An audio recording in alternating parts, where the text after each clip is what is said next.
بسم اللہ الرحمن الرحیم۔ اور ایک ماں گوارا نہیں کرتی کہ میرا بیٹا بھوکا رہے، وہ سارے کام چھوڑ کے پہلی فرصت میں دودھ دیتی ہے۔ بیٹے کے لیے ماں جن جن مراحل سے گزرتی ہے وہ کسی سے مخفی نہیں۔ بیٹے کی تعلیم کے لیے زیور بیچنا پڑے تو ماں اس سے بھی گریز نہیں کرتی۔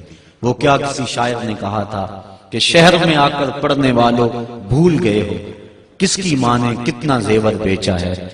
بیٹے کے لیے اس کا پیٹ پالنے کے لیے کسی کے گھر کے برتن مانجنے پڑے تو ماں اس سے بھی گریز نہیں کرتی۔ اللہ نے اس کے سینے میں وہ تڑپتی ہوئی ممتا رکھی، وہ محبتوں کے امڑتے ہوئے جذبات رکھے۔ میں کہا کرتا ہوں آج کوئی شے ڈھونڈنے نکلو تو شاید ہی کوئی چیز خالص ملے، لیکن ماں کا پیار آج بھی خالص ہے۔ ماں کا پیار آج بھی کھرا اور سچا ہے۔ اس کے سینے میں مالک نے محبت ہی اتنی رکھ دی ہے کہ جس کو دنیا کے کسی ترازو پہ تولا نہیں جا سکتا۔ وہ ایک شاعر ہوا تابش، اس نے ماں کی محبت کو چند لفظوں میں بیان کیا۔ وہ کہتا ہے مدت ہوئی میری ماں نہیں سوئی تابش، مدت ہوئی میری ماں نہیں سوئی تابش، میں نے ایک بار کہا تھا مجھے رات کو ڈر لگتا ہے۔ کہا بچپن میں میرے منہ سے نکلا تھا امی مجھے رات کو ڈر لگتا ہے، میں اب بوڑھا بھی ہو گیا ہوں، میری ماں اسی خیال میں رہتی ہے کہ میرے بیٹے کو کہیں ڈر نہ لگ رہا ہو۔ یہ ماں کی محبت ہے، یہ ماں کا پیار ہے۔ ماں کا نعم البدل کیا، ماں کا تو بدل بھی موجود نہیں ہے۔ علامہ اقبال کی جب والدہ انتقال کر گئی تھی تو ان دنوں کے اندر وہ دیار غیر میں تھے، تو انہوں نے ایک طویل مرثیہ لکھا جو آج بھی کلیات اقبال کی زینت ہے۔ اس کا عنوان ہے والدہ مرحومہ کی یاد میں۔ اس میں کہتے ہیں آہ وطن میں ہوگا اب کس کو میرا انتظار، کون میرا خط نہ آنے سے رہے گا بے قرار، آرزو لے کر تیری خاک مرکت پہ آؤں گا، اب دعائے نیم شب میں کس کو میں یاد آؤں گا، کون پچھلے پہر اٹھ کے دعا کرے گا۔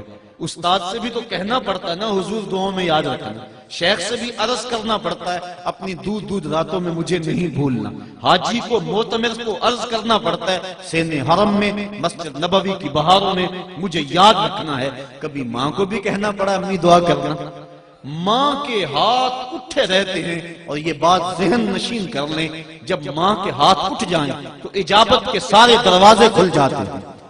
اور یہ نہیں ہے کہ ماں رابعہ بصریہ ہو تو پھر ہی دعا قبول ہوتی ہے، اپلے تھاپتی ہوئی ماں گوبر سے بھرے ہوئے ہاتھ بھی اٹھا دے، اللہ کے عرش کو جنبش دینے کے لیے وہ ہاتھ بھی کافی ہوتے ہیں۔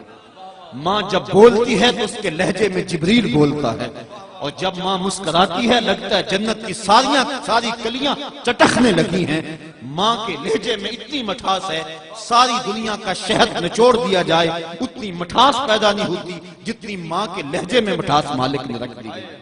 وہ خورشید گیلانی نے لکھا تھا ماں کے عنوان سے، وہ کہتا ہے 5 سٹار ہوٹلوں میں کھانا کھانے میں وہ لطف نہیں ملتا جو چولہے پر بیٹھ کر ماں کے ہاتھ کی پکی ہوئی چپاتیاں کھانے میں مزہ آتا ہے۔ عالی جناب حضرت صاحب بڑے بڑے اعلیٰ القاب سننے سے وہ حاضر وہ لطف نہیں ملتا جو ماں کی زبان سے اوے ببلو نکلنے سے لطف آتا ہے۔ ماں کا سینہ محبتوں کا خزینہ ہے، اور ماں کے سینے کے اندر مالک نے اتنا پیار رکھ دیا ہے کہ جس کا دنیا پر نعم البدل کیا بدل بھی نہیں ہے۔ غور کیجئے ماں کے سینے میں اتنا پیار کیوں ہے؟ اس لیے کہ اس نے بیٹے کو جنم دیا ہے۔ میں آپ کی توجہ چاہوں گا، ماں نے بیٹے کو جنم دیا ہے، اتنا پیار ہے کہ دنیا کے کسی ترازو پہ نہیں تولا جا سکتا۔ جس نے جنم دیا ہے اس کو اتنا پیار ہے، اور جس نے خلق کیا ہے اس کو کتنا پیار ہوگا۔ جس نے جنم دیا ہے اس کو اتنی محبت ہے، جس نے تخلیق کیا ہے اس کو کتنا پیار ہوگا۔